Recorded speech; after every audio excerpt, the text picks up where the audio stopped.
Okay, let's take a look at this Angle FK41 camshaft for a VW. Maximum grind lift that this manufacturer has built into this camshaft is 510. You see that up in the top left corner, valve lift, intake and exhaust. So running duration is 269 with 4 thou valve lash. And then it plots it out on the chart where we start opening at 15 degrees on the intake, go through the center, past bottom dead center, and continue on to 47 degrees after bottom dead center where the intake closes. So what I'm trying to do here is see if the pattern all lays out the way it is on the chart in the engine based on the position of the valve, so at 50 thou lift, and then of course the position of the timing reference mark on the degree wheel on the front pulley, right at top center. It's kind of hard to see where the top center is on this because it's kind of tucked up under there. It is. Okay, there's our center line mark there, so I'm going to rotate this around. There's where the valve would start to open, and we're going to see if it opens before top, just like it says in the pattern.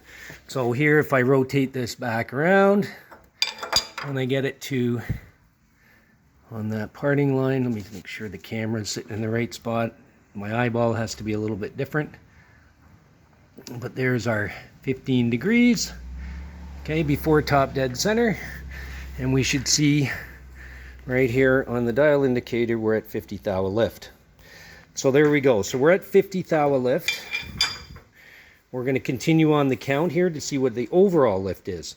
So another 50 makes 100.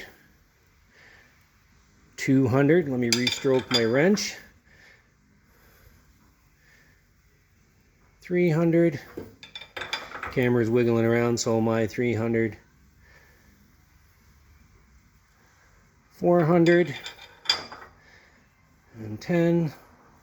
20. 30.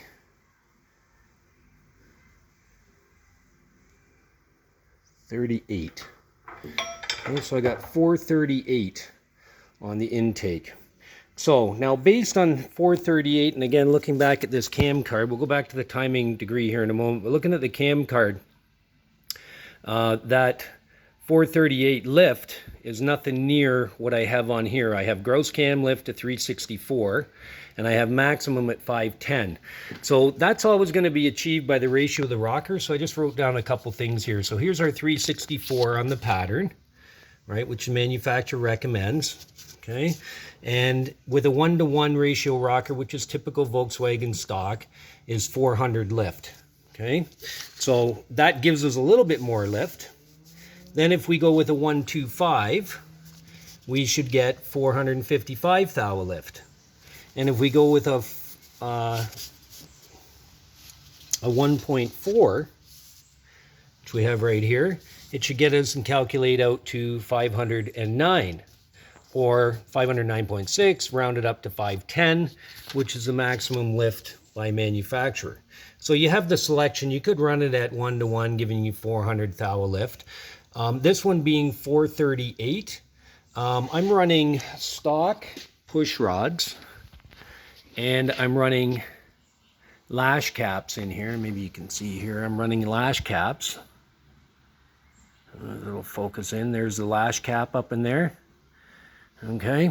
And then the 1-to-5 ratio. And that's, you know, and I've got a shim underneath there. I went with, I think it was a 30 thou shim under the pedestal for correcting the geometry to get me to where I could with the most amount of relaxed valve train movement. And that's the idea, is to keep the valve train relaxed, and I'll show you how I do this as we go through it. So now, once we get to our maximum lift, if we come back around, and I'm not sure, I think we got to go one more, but I think it's, so if we bring it back to 50 there, we should be, the intake valve should be closing at 47 degrees on the pattern. Okay.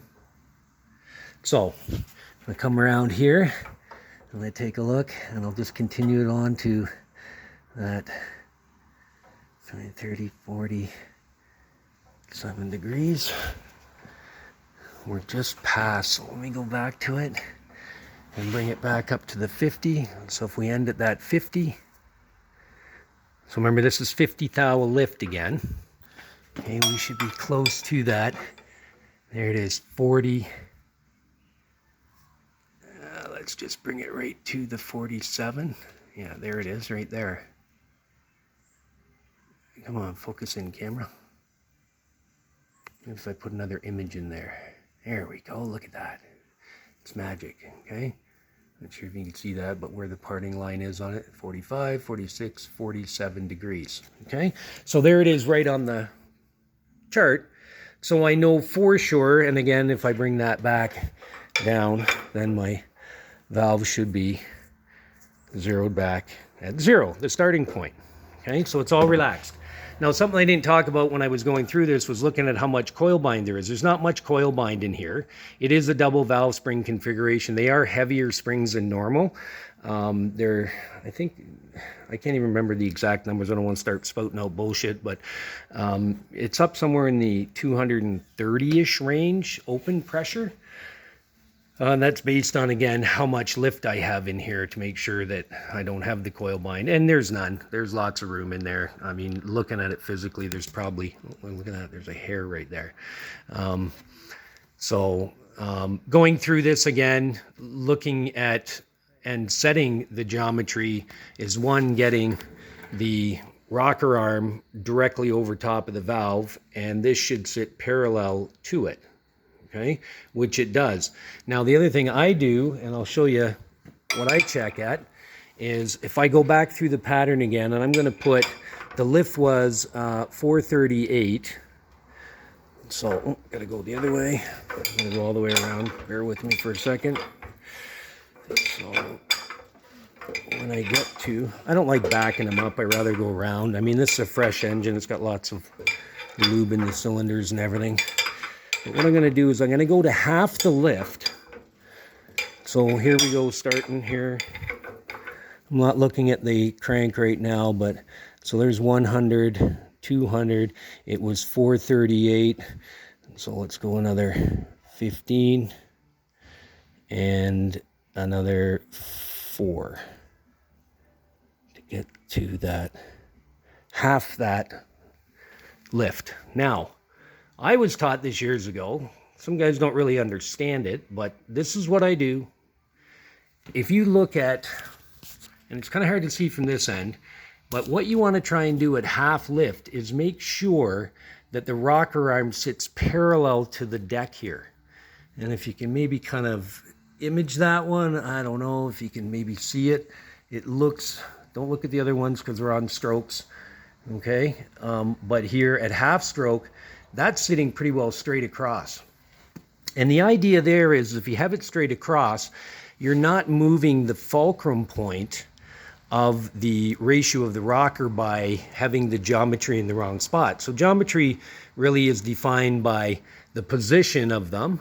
So right over the center of the valves, okay? And then how far in or out they are.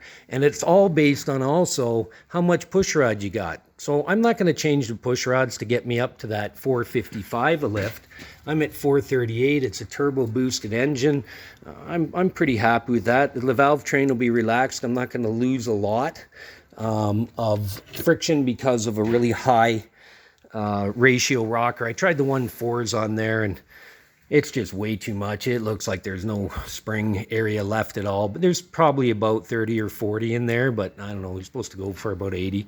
So there's an adjustable push rod that I use also. So if I want to change at half stroke, if I get this lift and I can't adjust the geometry at half lift based on shimming it, then I'm changing that fulcrum point and I'm moving either too far forward one way, which is going to cause it to rock way too far this way, or this way where it might not actually rock enough to give me the advantage that I'm looking for. So that's why you adjust them up and down and accordingly with the push rod. So like I said, at 438, I'm pretty happy on that. It's not worth me buying and making a set up, but these are stock length chromoly push rods. And I picked them just for the extra strength of the double valve springs on this turbo motor here.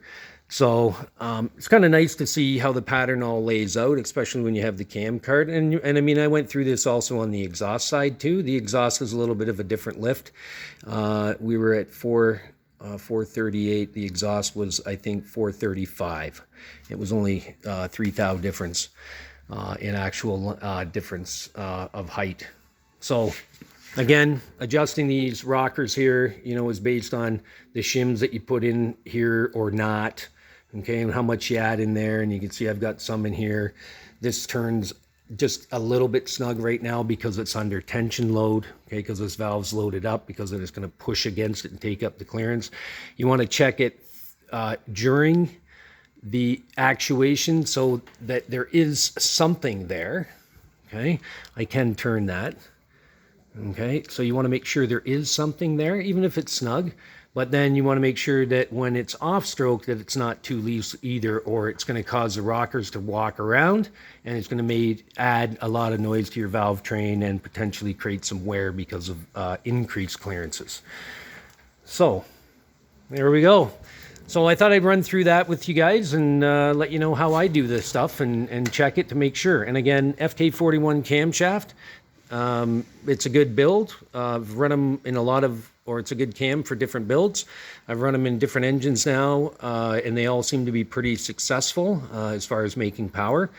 This is kind of more of a bottom end cam, and you know, starts coming on around 1,000 RPMs and right up to about, I don't know, I'm running it in my stroker, and I'm out about 55, and yeah, I know it's working pretty good at 55. But you know, you can go a lot higher in duration and scream the snot out of these things, but this is a pretty good camshaft to run, so it's my recommendation. And again, always check your camshaft, do the patterns on it to make sure that you're sitting correctly. The last one I did, an empty cam, instead of opening at, for example, 15 degrees opening like on this one, it opened at 17, so it actually advanced my cam timing by 2 degrees, just I don't know, just the way it went together. And it didn't affect the rest of the pattern, but it allowed the intake to be just 2 degrees earlier. So that gave me, again, a little bit of advance, and it's a sweet sounding motor with that little bit of advance in it. So there you go.